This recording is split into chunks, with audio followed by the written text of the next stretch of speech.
Après 5 années dans la pratique des petits animaux, j'ai décidé de réorienter ma carrière de médecin vétérinaire et je suis entrée au ministère de l'Agriculture, des Pêcheries et de l'Alimentation du Québec en 1991. On m'a d'ailleurs confié la mission d'utiliser les données de laboratoire pour mieux surveiller la santé des animaux qui se retrouvaient dans le cheptel québécois à travers la province. Et on a créé ce qu'on appelle encore aujourd'hui le réseau d'alerte et d'information zoosanitaire, qui est un réseau de surveillance qui est basé sur vraiment l'approche Une santé. Une des réalisations majeures de Martine à laquelle j'ai pu contribuer, c'est le réseau zoosanitaire du gouvernement du Québec, donc du MAPAC. Ça a été un projet d'envergure. J'ai pu apprécier sa capacité à collaborer avec les gens, à être présente et puis toujours attentive aux opinions des personnes avec lesquelles elle travaillait. Elle comprend très bien le travail en équipe. Elle évite la confrontation, mais par contre, elle va donner son opinion. On va savoir exactement où on s'en va. Si elle n'est pas d'accord, elle va le dire. Puis c'est comme ça qu'on avance. Une des responsabilités importantes, c'était quand je suis devenue directrice de l'inspection des aliments, c'est-à-dire de surveiller la chaîne alimentaire de la ferme à la table. Et pour faire cela, il a fallu modifier des politiques. 2 lois majeures ont été développées sous ma responsabilité et avec les équipes qui étaient présentes. La loi sur les aliments, en 2000, et la loi sur la santé et la protection des animaux. C'était un mandat au cours des 17 années qui s'est terminé par une nouvelle responsabilité qu'on m'a confiée. J'ai été nommée par le gouvernement du Québec sous-ministre adjointe à la Direction générale de l'alimentation.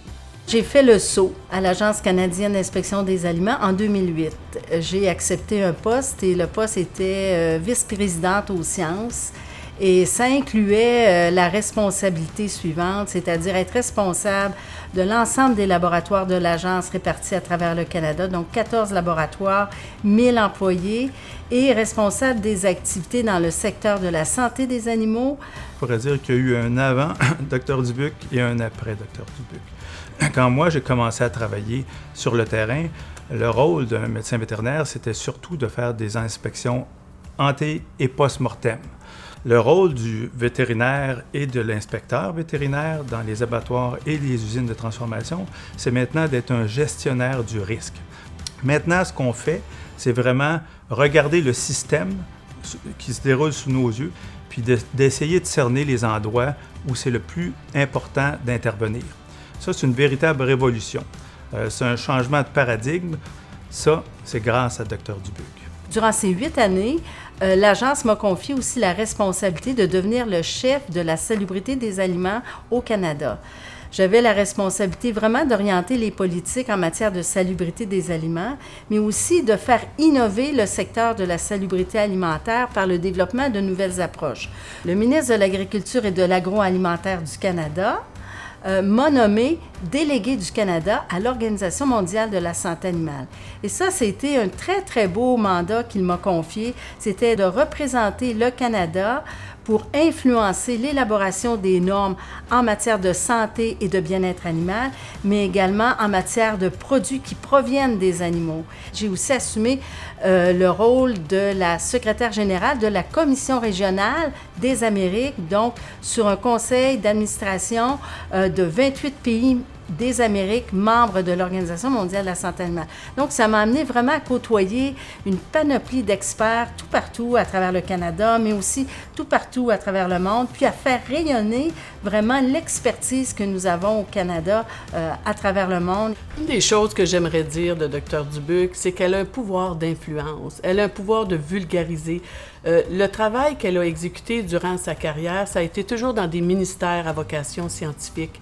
Et son rôle, c'était d'expliquer à la haute gouvernance comment ça fonctionne.